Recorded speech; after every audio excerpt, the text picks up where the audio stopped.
This channel is proudly sponsored by the Demon Ninja Kickstarter, a tabletop RPG of horror and redemption in a dark Japan. Please check out the links in the description and in the pinned comment. Here's a promo to the Kickstarter.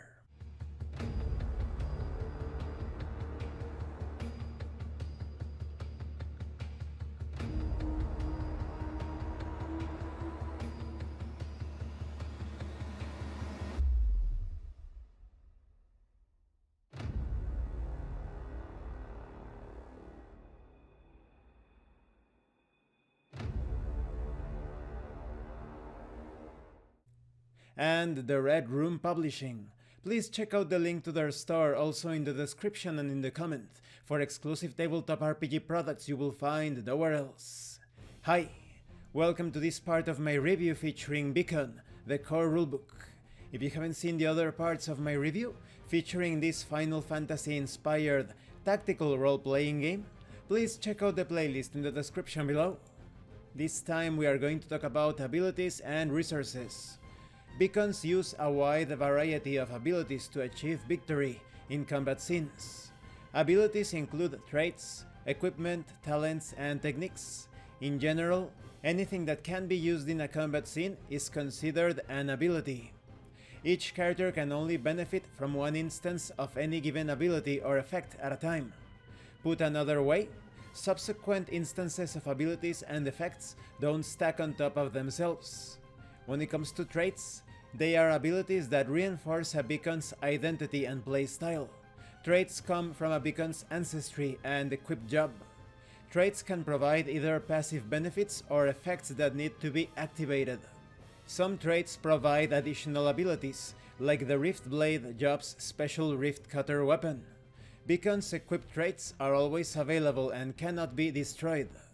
Equipment is the weapons, armor, and tools that a beacon chooses to bring on a quest, and it has a significant impact on their combat performance.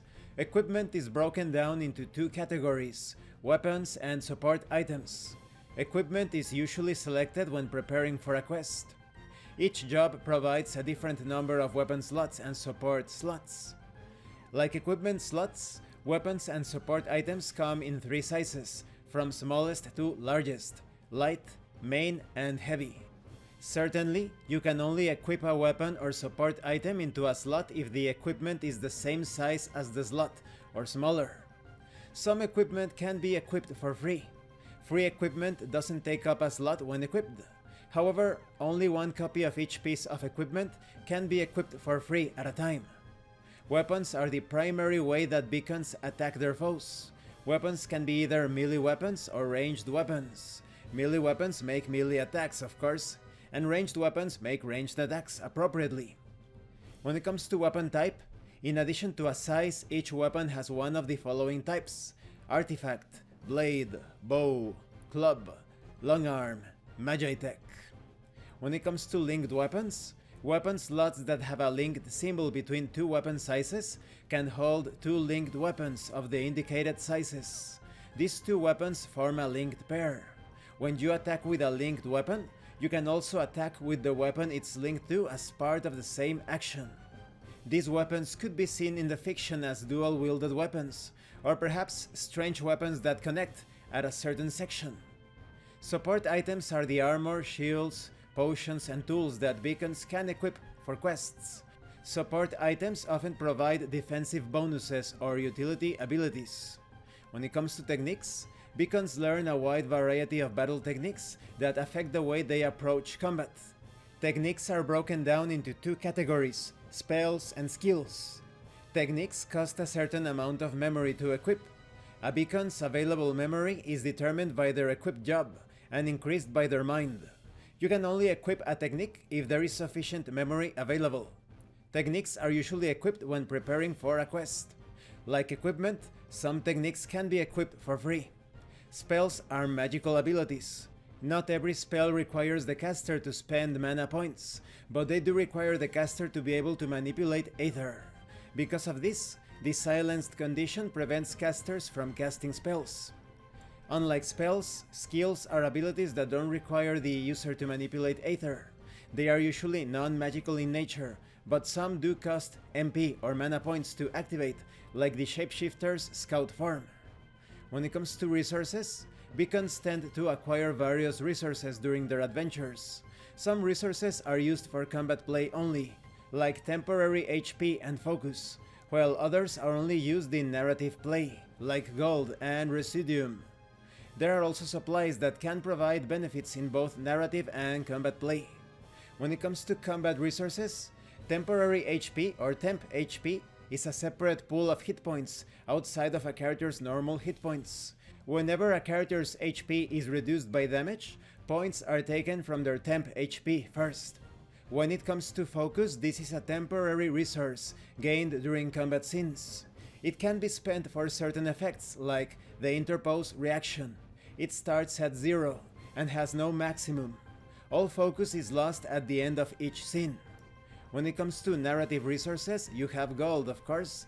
Instead of keeping track of every piece of currency your character is carrying, Beacon uses an abstract form of currency called gold. Gold represents the resources and influence that are available to your beacon. This doesn't necessarily mean that the currency is gold or gold coins or whatever. They could be chips, bills, credits, etc. In narrative scenes, gold is only used for purchases that are meaningful and impactful. Gold can be acquired through downtime activities like Pursue Profession or as a reward at the end of a quest. Now, when it comes to Residuum, this is a byproduct of the destruction of magical items. It is dense in Aether and can be used to modify other magical items. Residuum is created with the Disenchant Loot downtime activity. And when it comes to supplies, they are miscellaneous items that beacons can bring on quests, like a well-cooked meal from the tavern, or a potion from the local alchemist. They provide temporary benefits and don't require equipment slots or memory to equip. Supplies can be earned as quest rewards as well, through narrative play, most often with the shop downtime activity. And this concludes this part of the review. In the next part we are going to talk about quests. When it comes to abilities and resources, as you can see, there is some granularity but also some abstraction. Thank you for watching this part of the review. Don't forget to leave a like, a comment and subscribe. And thank you so much to those of you that are going the extra mile to support the channel. If anyone else wishes to further support the channel, the information on how to do that will be in the description below. This has been Abraham El Jaguar, a professional game master. If you want me to run a game for you, please check out the pinned comment below. And remember, roleplay solves everything. Once again, thank you and see you later.